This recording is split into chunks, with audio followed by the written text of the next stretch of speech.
right, sweetheart. Who is this woman to you? She's my mom. Is that what she told you to say? No, she's my mom. Ma'am, I'm going to need you to step away from the child. Sir, don't let her move. Okay. Officer Dale Pruitt, a 6-year veteran of the Crestview Falls Police Department, walked into Scoops and Smiles ice cream parlor on a warm Tuesday afternoon in July, saw a black woman standing at the counter with a white 4-year-old girl, and made a decision about what he was seeing before the door even swung shut behind him. He didn't speak to the staff. He didn't look for signs of distress. He didn't ask a single question of anyone who actually worked there. He just looked across that ice cream parlor, saw a black woman and a white child, and walked straight toward them like the sight itself was the crime.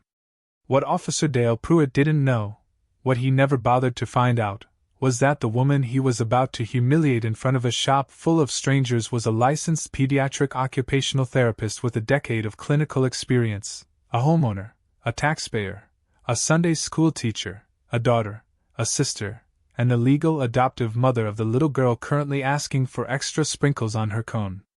And what his decision to treat a black mother like a suspect on a random Tuesday afternoon in July would cost him, his badge, his career, and the city of Crestview Falls $1.4 million, was a lesson he never saw coming.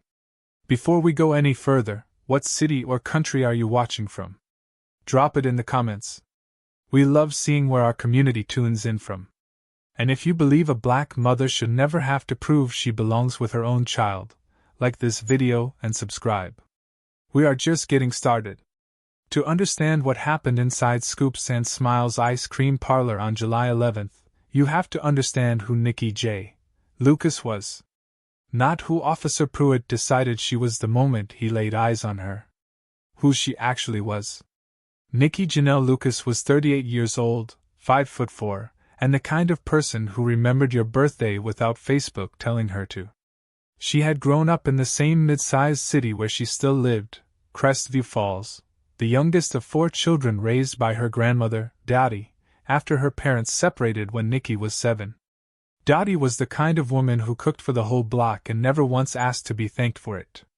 The kind of woman who told you that how you carried yourself when people were watching was important, but how you carried yourself when nobody was watching was everything. Nikki had taken that in deep. She had run on it all her life. She had gotten her undergraduate degree in psychology at 22, her master's in occupational therapy at 25, and had spent the better part of a decade working with children ages 2 through 12, kids with sensory processing disorders, developmental delays, trauma histories, kids who had learned early that the world was not always a safe place. She had sat on the floor of therapy rooms and in hospital hallways and at kitchen tables in other people's homes, building trust one small moment at a time. She was patient the way only people who have devoted their professional lives to children learn to be patient. She did not rattle easily. She did not panic. She read rooms and people and situations the way some people read text, fluently, quickly, and with precision. She was also, by every account of every person who knew her, one of the warmest human beings they had ever met. She had a best friend named Carla, who she had known since the 3rd grade. They had grown up 3 blocks apart, graduated together, cried together when Carla's mother passed, celebrated together when Nikki got her license, fought over small things, forgiven each other for large ones. They were the kind of friends who didn't need to explain context because they had been living inside each other's context for 30 years. Carla had a daughter named Lily.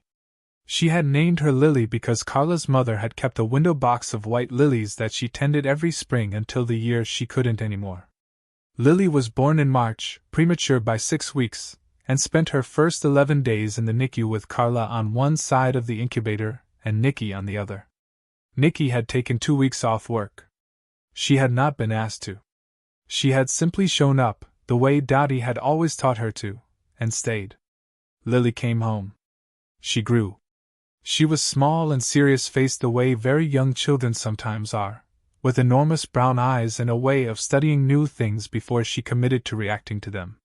She called Nikki, Auntie Nikki, from the time she learned to talk and would run to her with the specific, full-body enthusiasm that children reserve for the people they feel completely safe with.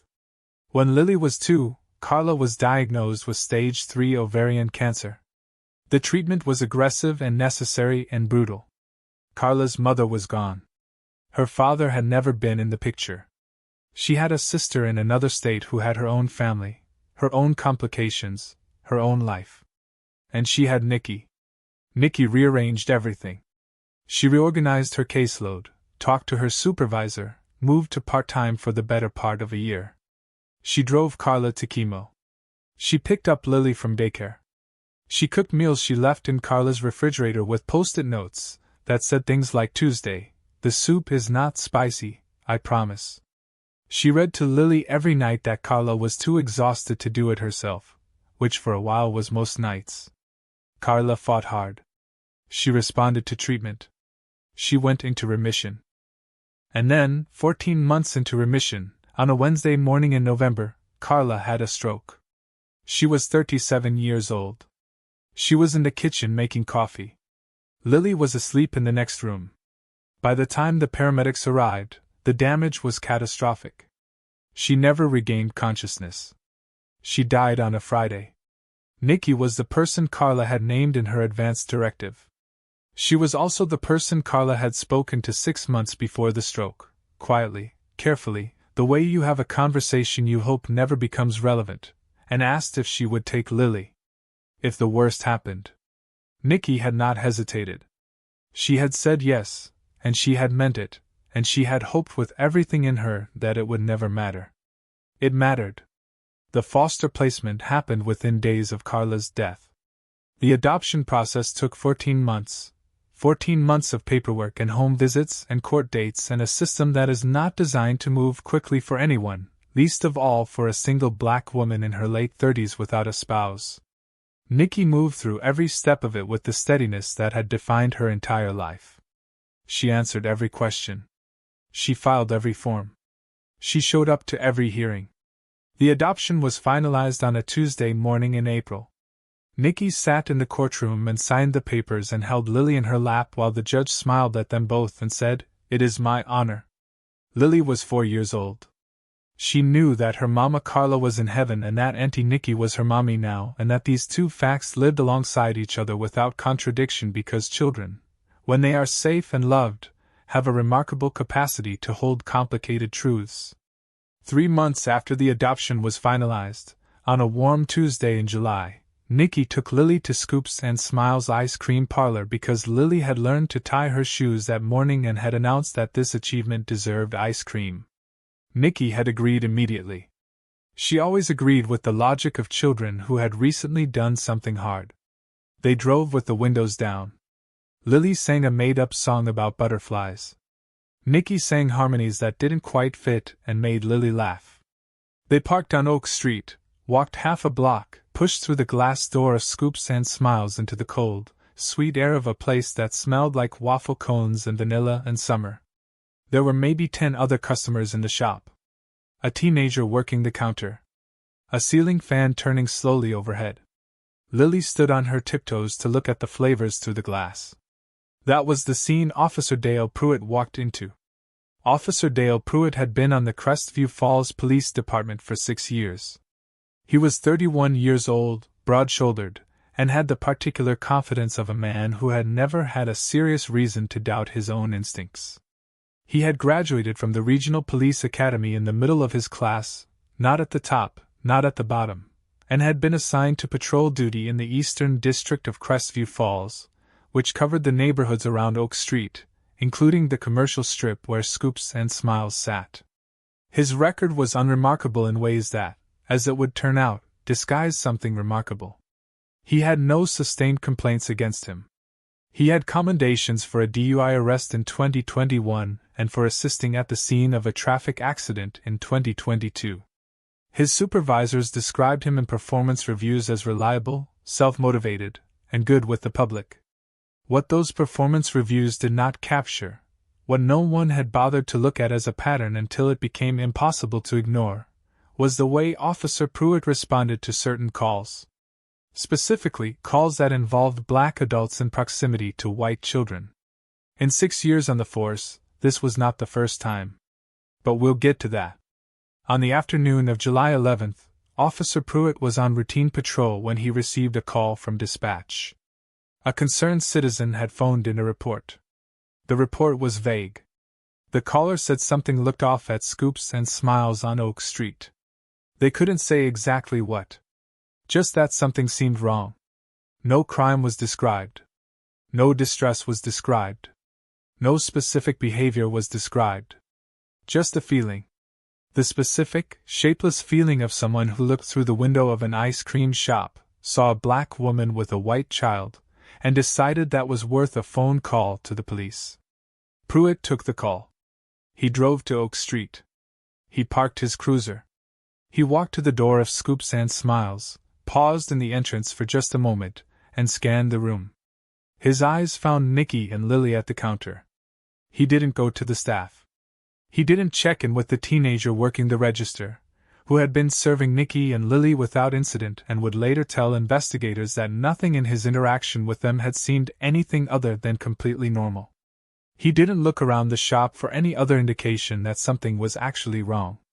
He didn't take a beat to consider whether the caller might have been acting on something other than genuine concern. He just walked toward them. Nicky noticed him when he was about 5 steps away. She clocked the uniform, clocked the direction he was moving, clocked the expression on his face, and in the 2 seconds it took him to close the distance, she felt something drop in her stomach that she recognized. A black woman in America learns to recognize it early. It is the particular, cold understanding that you are being seen as a problem before you have done a single thing wrong. She straightened slightly. She kept her hands visible. She turned to face him. He ignored her entirely. He crouched down to Lily's eye level. "Hey there, sweetheart. What's your name?" Lily looked up at him with those big, serious eyes of hers. "Lily. Hi, Lily. That lady with you, do you know her?" Lily looked at Nicky. Then back at the officer. Her brow furrowed. "That's my mommy." "She's your mommy?" He tilted his head. "Are you sure? Did she tell you to say that?" Lily frowned harder. "No. She's my mommy." Pruitt stood up. He looked at Nicky for the first time. Not with the open, neutral expression of an officer assessing a situation. With the already decided expression of a man who had concluded the verdict before hearing a single word. "Ma'am, I'm going to need to ask you some questions about this child." Nicky met his gaze. When she spoke, her voice was even. Not because she wasn't afraid. Not because she didn't know exactly what was happening. But because she was Nicky J. Lucas, and she had been raised by Dottie, and she had spent 10 years working with traumatized children, and she was not going to fall apart in front of her 4-year-old daughter in an ice cream shop. "Good afternoon, officer. Is there a problem? What is your relationship to this child?" "She is my daughter. Her name is Lily Lucas. My name is Nicky Lucas. I am her legally adoptive mother. Do you have documentation of that?" "I have her adoption certificate on my phone, yes. I'm going to need to see that." "Of course." She reached for her phone, pulled it up, held the screen toward him. He looked at it. He looked at her. He looked at Lily. "This could be anything." Nicky blinked. "Excuse me? A document on a phone screen. That could be anything. It is the official adoption certificate issued by this county. Her last name is Lucas. My last name is Lucas. Our address is the same address. I'm going to need you to step outside with me. I am not going to leave my 4-year-old daughter alone in this shop. Ma'am, I am not going to leave my daughter. You are welcome to speak with me right here." Something shifted in Pruitt's face. The particular irritation of a man unaccustomed to being told no. He reached for his radio. "Dispatch, I have a potential 207A at Scoops and Smiles, Oak and 5th. Possible child welfare situation. Need backup." The words landed in that ice cream shop like a cold wave. Every head turned. A woman at a corner table grabbed her husband's arm. The teenager behind the counter went pale. A little boy 2 stools down stopped licking his cone and stared. And Lily, sweet, serious-faced, shoe-tying Lily, looked up at Nicky with wide, uncertain eyes and said, in her small, careful voice, "Mommy? What's happening?" Nikki crouched down so she was at eye level with her daughter. She kept her voice completely steady. "Everything is okay, baby. We're okay. Do you want to keep looking at the flavors? I want to go home." "I know. We're going to, okay? We're going to go home." She stood up. She looked at Officer Dale Pruitt. And she said, quietly and clearly, so that everyone in Scoops and Smiles ice cream parlor could hear every word, "I have shown you my identification. I have shown you documentation. The staff of this establishment have been serving us without incident. My daughter has told you herself who I am. I am asking you, officer, on what legal basis are you continuing to detain me?" Pruitt did not answer. He looked at the door instead, because backup had just arrived. The first backup officer through the door was a woman named Officer Sandra Cho, 4 years on the force, sharp, observant, and, as it would turn out, deeply uncomfortable with what she walked into within about 30 seconds of arriving. Behind her was Officer Marcus Webb, 7 years on the force, the kind of cop who had learned early that how you handled the first 2 minutes of a situation almost always determined everything that came after. Pruitt met them both at the entrance before they had a chance to look around and assess the room on their own terms. He moved them slightly to the side and gave them his version quickly, the way a person gives a version they want locked in before anyone else's version can compete with it. Black female, white minor child, suspicious behavior, refusing to cooperate, documentation unverifiable, possible abduction situation. Sandra Cho and Marcus Webb looked across the ice cream shop. What they saw was a black woman in a yellow sundress standing at the counter of an ice cream parlor. She was calm. Her hands were at her sides. She was not making any attempt to leave. Next to her, a small white child with big eyes was pressed against her leg, holding onto her hand with both of hers. Around them, the entire shop had gone still, customers, staff, everyone, in that particular, charged silence that tells you something has already gone very wrong. Webb approached first. He did not come in hot. He came in measured. "Ma'am, I'm Officer Webb. Can you tell me what's going on here?" Nikki looked at him steadily. "My name is Nikki Lucas. This is my daughter, Lily Lucas. I am her legally adoptive mother. I have provided identification and documentation to Officer Pruitt. I have answered every question he has asked me. I have not raised my voice, I have not moved from this spot, and I have not done a single thing to justify the words child abduction being used in front of my 4-year-old daughter in a public place." She paused. "That is what is going on here." Webb turned and looked at Pruitt. It was a brief look.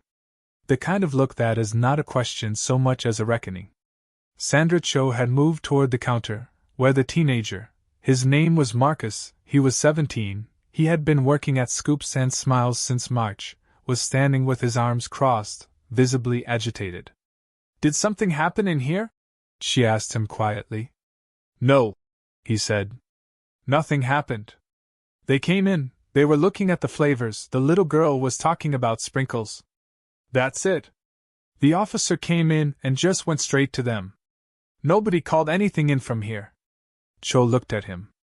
"You sure? I've been standing right here the whole time. Nothing happened." Behind them, Pruitt was pressing his version harder now. He had 2 officers and he was using the time to build a wall out of his words. Aggressive behavior. Noncompliance. Refusal to cooperate. From the corner booth, a woman named Grace Okonkwo had been recording since the moment Pruitt crouched down to Lily. Grace was 62, retired, and had come into Scoops and Smiles because her granddaughter liked the strawberry sorbet. She had watched the whole interaction. She had pressed record because she had seen enough in 62 years to know when something needed to be documented. Her phone was pointed directly at the counter, and the footage was steady, and it was clear, and it was going to matter enormously. She was not the only one recording. 3 other customers had their phones out. A man near the window. A young couple who had come in together. The footage would show the same thing from 4 different angles. Nikki, calm and still. Lily, small and frightened, holding on. Pruitt, escalating without cause. Webb asked to see the documentation Nikki had shown Pruitt. She showed him. He read it carefully. He looked up. He looked at Pruitt. "This looks like a valid adoption certificate," he said. "It can't be verified in the field," Pruitt said. "It has a county seal. Anyone can put a county seal on a document." Webb stared at him for a moment. Then he turned back to Nikki. "Ma'am, I apologize for the confusion. I think—" But Pruitt wasn't done. He stepped forward. "I am the responding officer on this call. I have determined there is cause to detain this individual pending verification." "On what basis?" Nikki said. Her voice was still even. Still precise. She had the particular clarity of a person who has accepted that things are going to get worse before they get better, and has decided to document every second of it. "You have my name. You have her name. You have an adoption certificate. You have the testimony of the staff. On what legal basis are you detaining me?" Obstruction. The word was almost laughable in the context of what was actually happening. She was standing at an ice cream counter. She had moved approximately 0 steps since he arrived. She had answered every question. She had offered documentation. She had declined to leave her 4-year-old alone in a shop full of strangers, which was not a crime under any statute anyone in that room could have named. But Pruitt had invested himself in this. And men like Dale Pruitt, when they have invested themselves in something, tend to see it through, not because they've thought it through, but precisely because they haven't, and thinking it through at this point would require admitting something they are not ready to admit. He told Nikki to move toward the door. She asked him again to state the legal basis. He told her again to move. Lily was crying now. Not loudly. In that quiet, exhausted way that children cry when they've been scared for a long time and the fear has used up most of what's available. She had her face pressed against Nikki's leg. Nikki had her hand on Lily's back, slow circles, steady and warm, the way you comfort a child when you have to keep the rest of yourself completely controlled because falling apart is not an option. "Baby," Nikki said quietly. "I've got you." Then she looked at Pruitt. And what she said next was heard by every person in that ice cream shop, captured on 4 separate phone cameras, and would be replayed millions of times in the days that followed. "My name is Nikki J. Lucas. I am a licensed occupational therapist, a homeowner in this city, and the legally adoptive mother of this child. I have shown you every piece of documentation you have asked for. I have answered every question. My daughter is frightened and I am asking you, for the last time, to explain to me on what legal grounds you are doing this." Pruitt reached for her arm. Lily made a sound.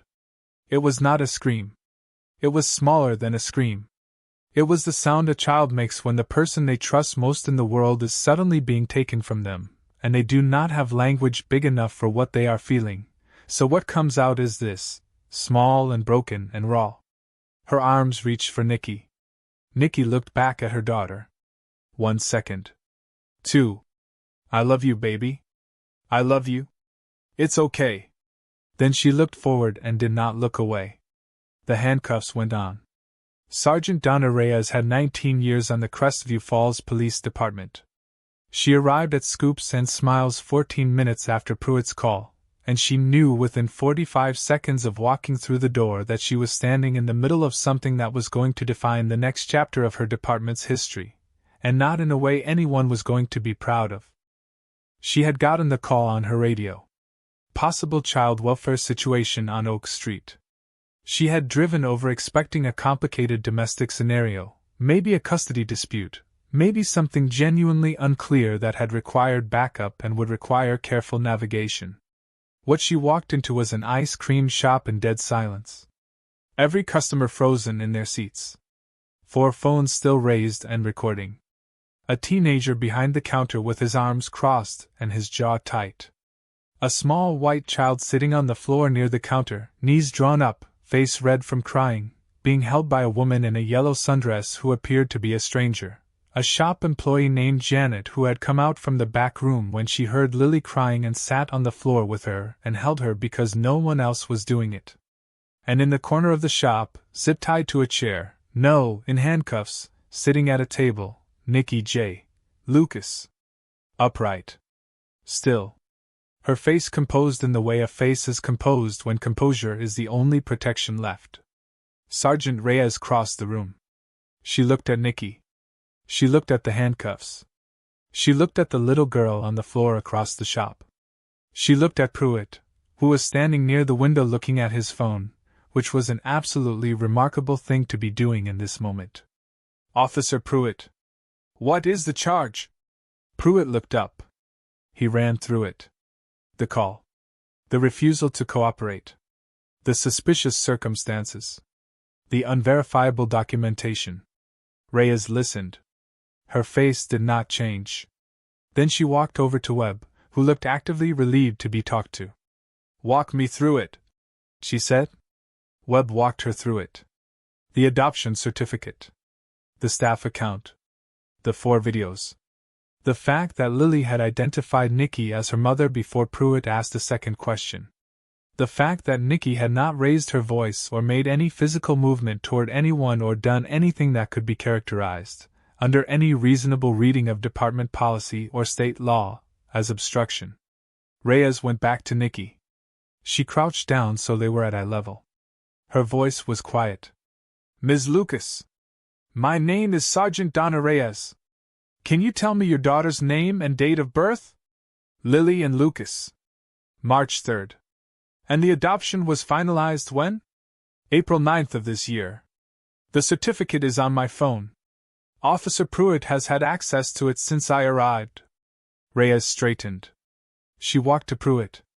She walked him to the far corner of the shop, as far as the space would allow, and what she said to him there was spoken quietly enough that it did not carry across the room, but the people closest to them later described Pruitt's face during that conversation as going through the specific, dawning horror of a man understanding, possibly for the first time, that he has made a catastrophic and irreversible mistake.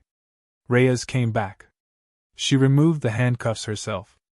Ms. Lucas, I am removing these, and I am sincerely sorry. Nikki stood. She smoothed her sundress. She walked across the shop to where Lily was sitting on the floor with Janet, and she sat down on the floor right next to her daughter, and pulled her into her arms and held her. Lily held on.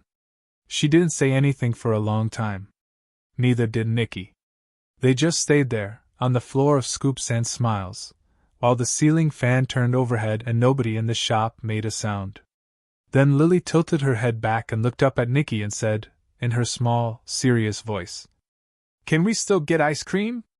And despite everything, despite the handcuffs and the humiliation and the 30 witnesses and the 4 cameras and the way her hands were still shaking slightly, Nikki laughed.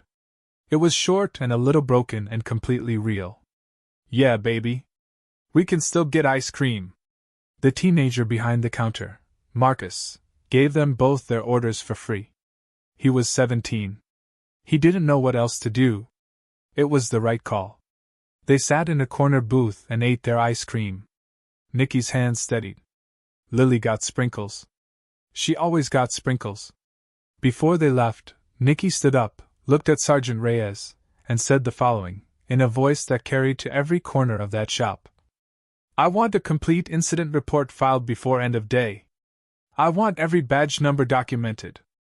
I want it noted that I provided identification, documentation, and staff testimony, and that the handcuffs went on anyway. She looked at Pruitt, who had not moved from near the window. You heard my daughter tell you I was her mother. You heard the staff tell you. You had the adoption certificate on a screen in front of your face. And you put me in handcuffs in front of her anyway. My title, my credentials, should not be what protected me today. My rights as a human being should have been enough. But you couldn't see my rights. You could only see my skin. She picked up Lily's hand. She walked out. The footage was online before dinner time. 4 separate videos. 48 combined minutes of footage. All showing the same thing from different angles. A black woman. A white child. An officer who had made up his mind before he said a word. The first video went up at 5:47 p.m. on July 11th. It was posted by Grace Okonkwo, who had titled it simply, "What I Watched Happen at Scoops and Smiles Today." By 9 p.m. it had 800,000 views. By midnight it had passed 4 million. By the next morning, all 4 videos were circulating across every major platform. The story had been picked up by local affiliates in 6 cities, and the phrase "Scoops and Smiles" was trending nationally. The image that anchored every article, the image that became the image, was a still frame from Grace's video. Lily's arms reaching for Nikki as the handcuffs went on. Nikki looking forward, head up, not looking away. The caption wrote itself. The Crestview Falls Police Department released a statement by Tuesday afternoon. It used the words "deeply concerned, full internal review, committed to accountability, and community trust." It was the kind of statement that signals damage control rather than actual damage reckoning, and the public treated it accordingly. The comments section was not interested in carefully worded press releases. The comments section wanted to know how this had happened, who had allowed it to happen, and what was going to be done about it. Journalists started digging. And what they found, what the internal investigation that followed would confirm, was that July 11th was not an aberration. It was a pattern. Officer Dale Pruitt's file, once it was properly reviewed, showed 4 prior incidents over 6 years. 4 separate calls in which Pruitt had responded to a report involving a black adult and a white child. 4 separate investigations. All 4 cleared at the time. None of them ever connected to each other, never reviewed as a sequence, never examined as evidence of a pattern that the department was either unwilling or simply too careless to see. The department had the documentation. It was sitting in the file. It had been sitting in the file for years. A federal civil rights investigator who had seen the videos reached out to open an inquiry without being asked. The internal investigation lasted 3 weeks. When it concluded, the findings were not ambiguous. Pruitt had violated department use of force policy. He had made false statements in his incident report, describing Nikki as aggressive and uncooperative when 4 videos and 30 witness statements showed the opposite. He had demonstrated a clear and documented pattern of racially discriminatory conduct. He had been given the tools, the authority, and the years of institutional cover to do exactly what he did on July 11th. He was suspended without pay within 5 days of the video going viral. He was terminated within 3 weeks. He was 31 years old with 6 years on the force, and no viable path back into law enforcement. The department that had looked at his file 4 times and done nothing each time did not offer him a defense. Nikki J. Lucas hired an attorney named Delia Park, 44 years old, civil rights specialist, the kind of lawyer who had built her entire career on cases exactly like this one and was, by every account, exceptionally good at her job. They filed the federal civil rights lawsuit 21 days after July 11th. The charges: unlawful detention, false arrest, violation of Fourth Amendment rights under color of law, racial discrimination, deliberate infliction of emotional distress on both Nikki and Lily, including Lily specifically as a minor child who had witnessed and experienced the trauma of watching her mother placed in handcuffs. That last charge, the charge on Lily's behalf, was the one that Delia Park called the anchor. Because when you sit a jury down, and you describe a 4-year-old child on her first day of feeling proud of herself, she had just learned to tie her shoes that morning, and you describe her arms reaching across an ice cream shop for her mother while a police officer put those handcuffs on, and you show them the footage of that moment, you have told them everything they need to understand about what actually happened and what it cost. The city's legal team did what city legal teams do. They reviewed the evidence. 4 videos. 30 witness statements. A personnel file with 4 prior incidents. An incident report that directly contradicted every piece of recorded footage. A department that had failed 4 separate times to identify a pattern of racially discriminatory conduct that was sitting in their own records. They ran the numbers on what a jury was likely to do with all of that. The answer was not in the city's favor. The city settled for $1.4 million. The settlement was reached 87 days after the lawsuit was filed. There was no admission of wrongdoing in the language of the agreement. There rarely is. but the settlement also came with binding structural reforms that Nikki's legal team had insisted on and that the city, in its position, had limited leverage to refuse. Mandatory implicit bias training for every officer in the department. New protocols for welfare check calls, specific requirements about what information dispatch must obtain before sending an officer, and what an officer must do before approaching any member of the public without a described crime. An independent civilian review board for racial discrimination complaints, with actual authority rather than advisory-only status. A comprehensive audit of every welfare check call in the department's database over the preceding 10 years, cross-referenced by race of the individual reported and race of the child involved. That last requirement was Nikki's idea. She had thought about it during the 87 days. She was an occupational therapist. She understood systems, and she understood that the problem was never just one officer. At the press conference on the courthouse steps after the settlement was announced, Nikki stood with Lily beside her, Lily in a yellow dress, because she had chosen it herself, and spoke for 6 minutes without notes. She said that $1.4 million was not the point. It was never the point.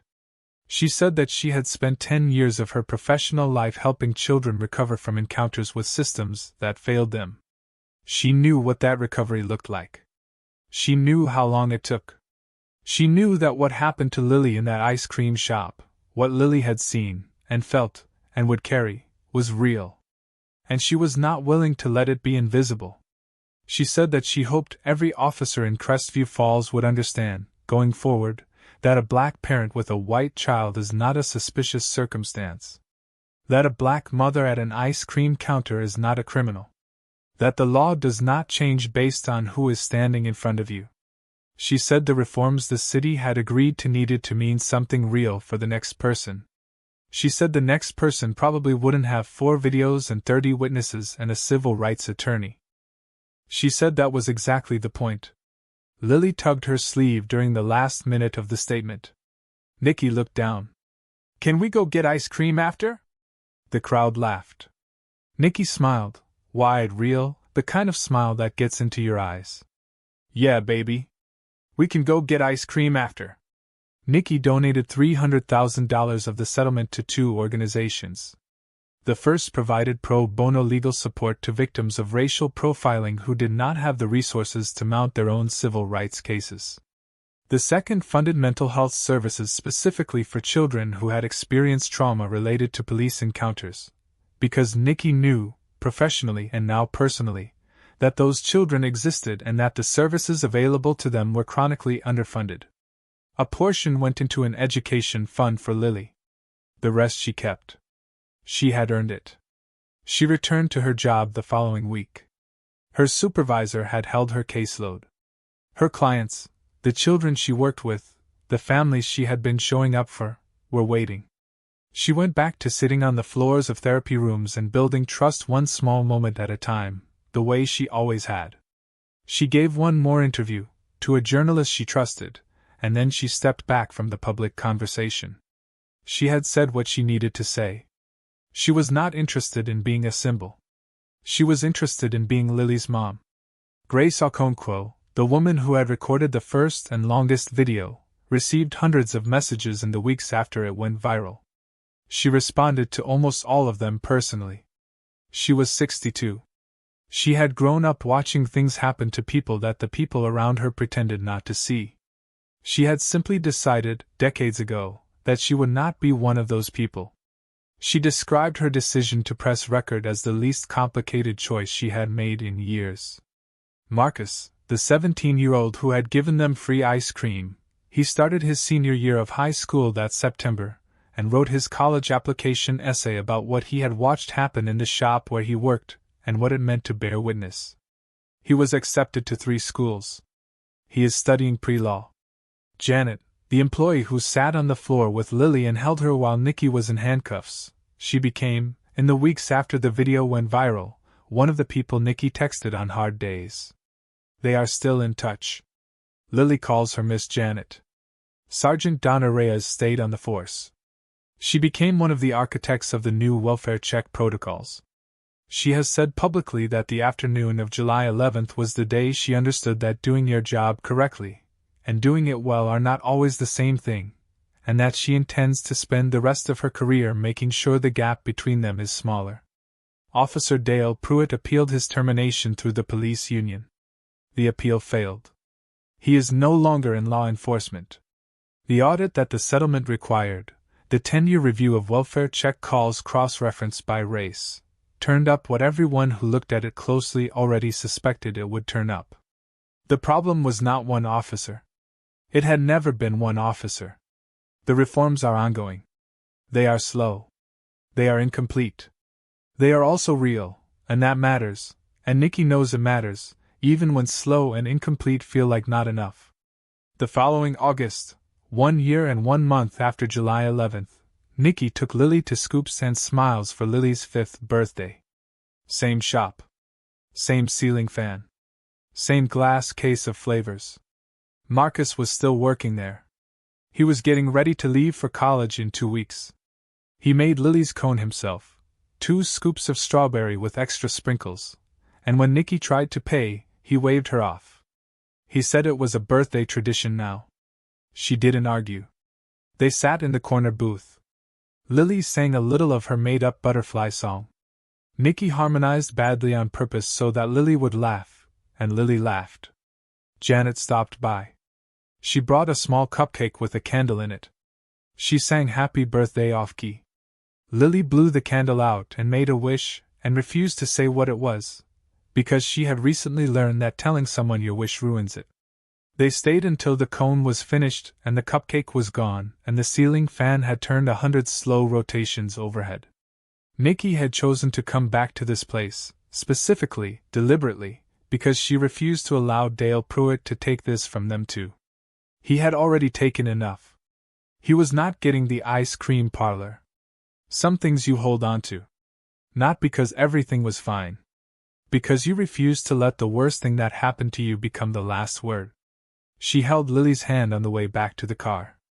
Lily skipped on the sidewalk, the way 4-year-olds turn 5 do, the way children do when they feel safe and loved and full of strawberry ice cream with extra sprinkles. Nikki watched her and thought about Carla, who had named her daughter after a flower because of a window box of lilies that got tended every spring. She thought about Dottie, who had told her decades ago that how you carried yourself when nobody was watching was everything. She thought about the floor of a courtroom in April, and a judge saying it is my honor. She thought about all the people who did not have 4 videos, and 30 witnesses, and Delia Park, and what happened to them in ice cream shops and grocery stores and school parking lots and every other place where a phone call and an assumption and one officer's unchecked certainty could undo in minutes what had been built over years. She thought, this is the point. This is exactly the point. Lily skipped ahead and then turned back and waited, her arm extended, her hand open. Nikki caught up. She took her daughter's hand. They walked to the car. If this story moved you, share it. Share it with someone who needs to understand that black mothers exist, that black love is real, that a family does not look one particular way. Nikki J. Lucas should never have had to prove she belonged with her daughter. Her rights, her humanity, should have been enough. What reforms would you demand from your city's police department? Drop them in the comments. We read every single one. And if you believe every mother deserves to celebrate her child's birthday in peace, subscribe. We will keep telling these stories until the system has no choice but to listen.